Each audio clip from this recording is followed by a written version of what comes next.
किशन भैया की शादी तय हुई। दादी माँ के उत्साह और आनंद का क्या कहना। दिन भर गायब रहती, सारा घर जैसे उन्होंने सर पर उठा लिया हो। पड़ोसिनें आती, बहुत बुलाने पर दादी माँ आती। बहन बुरा न मानना, कार पड़ोस का घर ठहरा। एक काम अपने हाथ से न करूँ तो होने वाला नहीं। जानने को यो सभी जानते थे कि दादी माँ कुछ करती नहीं, पर किसी काम में उनकी अनुपस्थिति वस्तुतः विलंब का कारण बन जाती। उन्हीं दिनों की बात है। एक दिन दोपहर को मैं घर लौटा। बाहरी निकसार में दादी माँ किसी पर बिगड़ रही थी। देखा, पास के कोने में दुबकी रामू की चाची खड़ी है। सोना होगा धनो, रुपए में सूद के साथ दे दे। तेरी आंखों में तो शर्म है नहीं। मांगने के समय कैसी आई थी, पैरों पर नाक रगड़ती फिरी। किसी ने एक पाइप भी न दी। अब लगी है आजकल करने, फसल में दूंगी, फसल में दूंगी। अब क्या तेरी आखिर दूसरी फसल कटेगी? दूगी मालकिन, रामे की चाची रोती हुई दोनों हाथों से आंचल पकड़े दादी माँ के पैरों की ओर झुकी। बिटिया की शादी है, आप न दया करेगी तो उस बेचारी का निकसार कैसे होगा? हट हट, अभी नहा के आ रही हूँ। दादी माँ पीछे हट गई। जाने दो दादी, मैंने इस अप्रिय प्रसंग को हटाने की गरज से कहा। बेचारी गरीब है, दे देगी कभी। चल चल चल है चला है समझाने।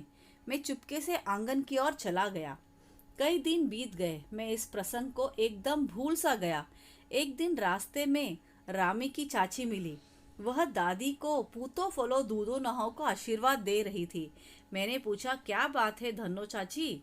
तो उसने विहल होकर कहा, उरीन हो गई बेटा, भगवान भला करे हमारी मालकिन का। कल ही आई थी, पीछे का सभी रुपया छोड़ दिया, ऊपर से 10 रुपए का नोट देकर बोली, देखना धन्नो, जैसी तेरी बेटी वैसी मेरी, 10 पाँच के लिए हसाई ना हो। देवता है बेटा, देवता। उस रोज मैं बहुत डांट रही थी। उस रोज तो बहुत डांट रही थी। मैंने पूछा, तो वह बड़े लोगों का काम है बाबू, रुपया देकर डांटे भी न तो लाभ क्या। मैं मन ही मन इस तर्क पर हंसता हुआ आगे बढ़ गया। किशन के विवाह के दिनों की बात है। विवाह के 4-5 रोज पहले से ही औरतें रात भर गीत गाती है। विवाह की रात को अभिनय भी होता है। यह प्राय एक ही कथा का हुआ करता है। उसमें विवाह से लेकर पुत्रोत्पत्ति तक के सभी दृश्य दिखाए जाते हैं। सभी पाठ औरतें ही करती है। मैं बीमार होने के कारण बारात में न जा सका। मेरा ममेरा भाई राघव दालान में सो रहा था। वह भी बारात जाने के बाद पहुंचा था। औरतों ने उस पर आपत्ति की। दादी माँ बिगड़ी, लड़के से क्या पर्दा, लड़के और ब्रह्मा का मन एक सा होता है। मुझे भी पास की एक चारपाई पर चादर चढ़ाकर दादी माँ ने चुपके से सुला दिया था। बड़ी हंसी आ रही थी। सोचा कहीं जोर से हंस दूं, भेद खुल जाए तो निकाल बाहर किया जाऊंगा, पर भाभी की बात पर हंसी रुक न सकी और भांडाफोड़ हो गया। देबू की माँ ने चादर खींच ली। कहो दादी, यह कौन बच्चा सोया है? बेचारा रोता है शायद, दूध तो पिला दूं। हाथापाई शुरू हुई। दादी माँ बिगड़ी, लड़के से क्यों लगती है। सुबह रास्ते में देबू की माँ मिली। कल वाला बच्चा। भाभी में वहां से जोर से भागा और दादी माँ के पास जा खड़ा हुआ।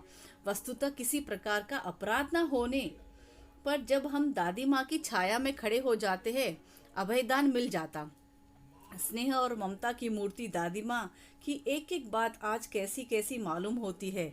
परिस्थितियाँ का का वत्या चक्र जीवन को सूखे पत्ते सा कैसा नचाता है, इसे दादी माँ खूब जानती थी।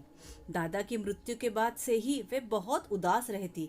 संसार उन्हें धोखे की टट्टी मालूम होता। दादा ने उन्हें स्वयं जो धोखा दिया, वे सदा उन्हें आगे भेजकर अपने पीछे जाने की झूठी बात कहा करते थे। दादा की मृत्यु के बाद कुकुर मुत्ते की तरह बढ़ने वाले, मुंह में राम बगल में छुरी वाले दोस्तों की शुभ चिंता ने स्थिति और भी डावाडोल कर दी। दादा के श्राद्ध में दादी माँ के मना करने पर भी पिताजी ने जो अतुल संपत्ति व्यय की, वह घर की तो थी नहीं। तो बच्चों, मेरे अगले वीडियो में आप इस पाठ के आगे के हिस्से के बारे में जानेंगे। तब तक के लिए धन्यवाद।